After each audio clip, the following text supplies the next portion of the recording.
Tugas KPPS 4 dan 5, ramah, sabar, dan teliti. Inilah serba-serbi petugas KPPS 4 dan 5 di pemilu 2024. Assalamualaikum warahmatullahi wabarakatuh. Kembali bersama tutorial.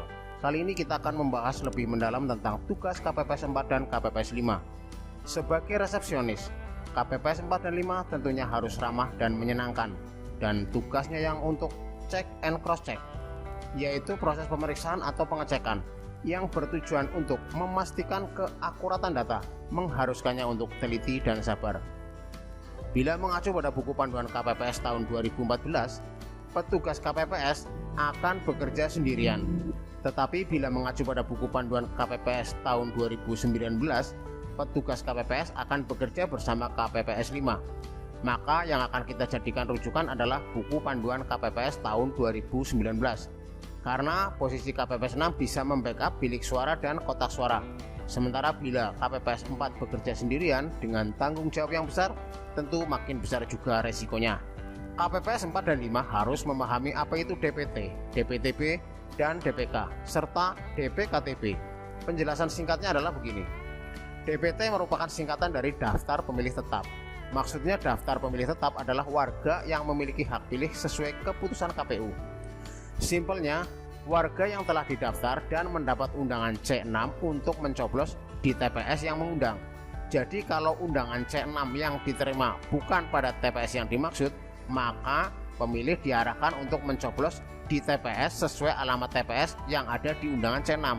Maka sebaiknya petugas KPPS juga mengetahui ada berapa TPS di sekitarnya dan di mana sajakah TPS tersebut berada. Dan seseorang yang namanya ada di DPT boleh mencoblos dengan membawa undangan memilih atau dikenal sebagai C6 serta kartu tanda pengenal.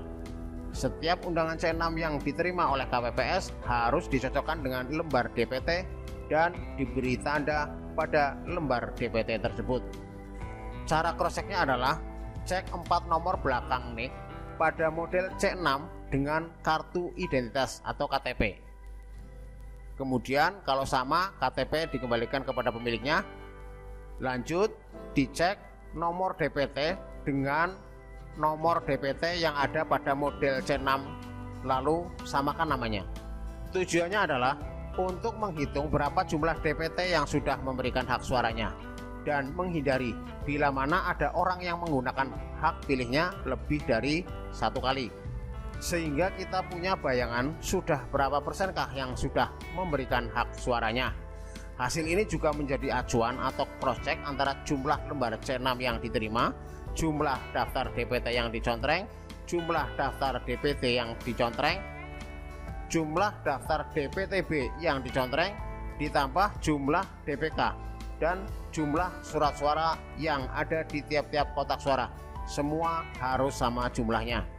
Bagi pemilik DPT atau C6 bisa mencoblos dari jam 8 sampai jam 13 waktu setempat. DPTB adalah daftar pemilih tambahan. Maksudnya seseorang yang sudah masuk dalam DPT tapi karena sesuatu hal, misalnya pekerjaan, maka dia berkeinginan pindah memilih di TPS lain. Adapun caranya adalah agar seseorang bisa menjadi DPTB cukup mudah, hanya dengan mengurus surat pindah memilih atau disebut dengan form A5. Pengambilan form A5 diambil di kelurahan paling lama 30 hari sebelum dilaksanakannya pemungutan suara. Hak pemegang DPTB bisa berbeda dengan hak DPT.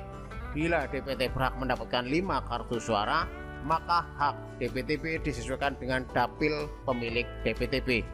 Untuk lebih jelasnya, cek di video tugas KPPS, kenapa sampai PSU.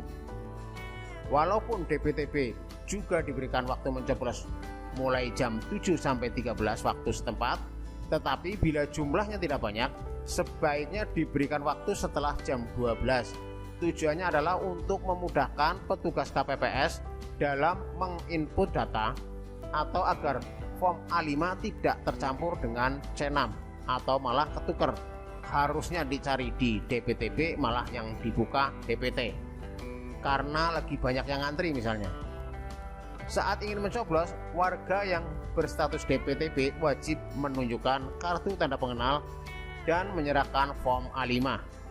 Sehingga akan lebih baik kalau jam 8 sampai jam 12 semua data yang terkumpul adalah DPT, dan lembar DPTB atau DPK kalau ada baru dibuka setelah jam 12 siang sampai jam 13 waktu setempat.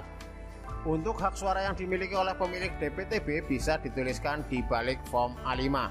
Misalnya kalau mahasiswa lintas provinsi hanya berhak atas surat suara presiden saja, berarti di form A5 dibaliknya ditulis SS presiden saja. Maka nanti ketua KPPS hanya memberikan surat suara presiden saja, karena semua dapil dari DPR, DPD, DPRD provinsi sampai DPRD kabupaten kota bukanlah dapil pemegang DPTB tersebut. Itu juga menjadikan alasan agar pemilik form A5 atau DPTB waktu mencoblosnya jam 12 sampai jam 13 waktu setempat.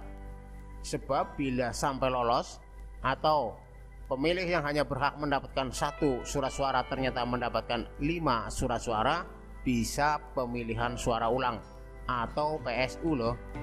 Bila lintas kecamatan masih dalam dapil yang sama, DPTB-nya berhak atas 5 surat suara. Tetapi bila lintas kecamatan tapi beda dapil, pemilik form A5 DPTB berhak atas 4 surat suara saja. DPRD kabupaten dia tidak berhak karena beda dapilnya, dan seterusnya. Maksudnya, petugas KPPS mendapat data DPT, DPTB dari PPS serta yang mengurus pindah memilih sebelum waktu pemilihan, sehingga petugas KPPS seharusnya sudah mengetahui dari PPS atau dari yang mengurus pindah memilih siapa sajakah yang DPTB, berapa jumlahnya, dari wilayah mana, dan berhak mendapatkan surat suara apa saja. Tinggal ketelitian petugas KPPS. Contohnya pada saat seseorang mengurus pindah memilih, saat ditanya atau dilihat lembar C6-nya, dilihat DPT-nya, diketahui kalau dia berhak atas 2 surat suara saja, maka di form A5 dikasih kode 2SS, sehingga saat mencoblos kita mengetahui kalau dia berhak atas 2 surat suara. Pengertian DPK. DPK artinya daftar pemilih khusus. DPK adalah status bagi warga negara yang memiliki hak untuk memilih dalam pemilu, namun dirinya terkendala karena datanya tidak masuk dalam daftar pemilih tetap dan daftar pemilih tambahan. Meski tidak terdata, warga yang berstatus DPK tetap diberikan hak untuk mencoblos. Adapun syaratnya adalah dengan membawa kartu tanda pengenal elektronik ke tempat pemungutan suara atau suket, surat keterangan sedang mengurus KTP elektronik. Namun perlu diingat, jika seorang warga DPK hanya boleh melakukan pencoblosan di TPS sesuai alamat tanda pengenalnya. Pencoblosan warga dengan status DPK juga berbeda, yakni dimulai pada pukul 12 sampai pukul 13 waktu setempat.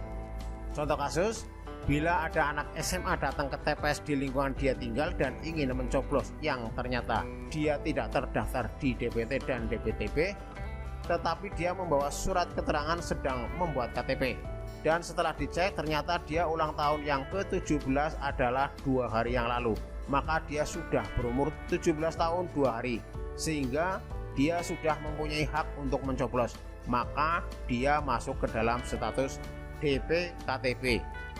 Untuk lebih detailnya Anda bisa menanyakan langsung kepada petugas PPS, terutama kenapa seseorang masuk kategori DPK atau DPKTB saat bimbingan teknis atau BIMTEK, agar kita tidak salah dalam mengambil keputusan saat menghadapi kasus di lapangan. Dan bila kita dituduh melakukan pelanggaran, maka kita bisa berargumen dan memiliki jawaban yang tepat karena memiliki sumber jawaban yang jelas, yaitu dari PPS, yang dalam hal ini kepanjangan dari KPU. Masalah ini patut diwaspadai untuk TPS di wilayah yang banyak perantau atau mahasiswa dari luar daerah yang beragam, sehingga harus lebih teliti dalam memberikan jumlah surat suara yang memang menjadi hak dari pemilih DPT, DPTB, DPK, serta DPKTB. Untuk prosedur kerja KPPS 4 dan 5 adalah sebagai berikut. Cek jari tangan pemilih, pastikan tidak ada bekas tinta di jari pemilih. Cek surat undangan pemilih, formulir model C6 jika ada. Jika ada, pemilih bisa langsung memasuki area duduk bagi pemilih. Apabila pemilih tidak memiliki surat undangan C6, cek nama dalam daftar pemilih DPT, DPTB, DPK dengan mengacu kepada tanda pengenal yang ditampilkan pemilih, KTP, paspor, atau kartu identitas lainnya.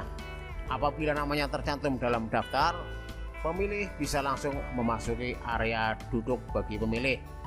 Apabila nama pemilih tidak tercantum dalam DPT, DPTB, atau DPK, tuliskan keterangan diri pemilih dalam DPKTB menggunakan informasi dari tanda pengenalnya.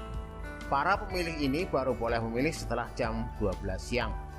Pada saat penghitungan suara, posisi KPPS 4 ada di papan pencatatan penghitungan suara bersama dengan KPPS 3. Bila KPPS 3 yang memegang spidol untuk menuliskan hitung tali atau turus, maka KPPS 4 bertugas membuka lembaran kertas C1 plano dan menunjuk ke nama partai atau calon yang mendapat suara. Untuk lebih detailnya silahkan tonton di video tugas KPPS teknis penghitungan suara.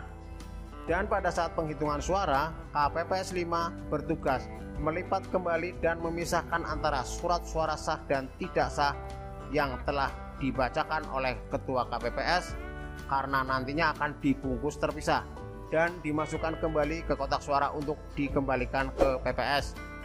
Itulah tadi tugas KPPS 4 dan KPPS 5 yang menuntut ketelitian dan kesabaran.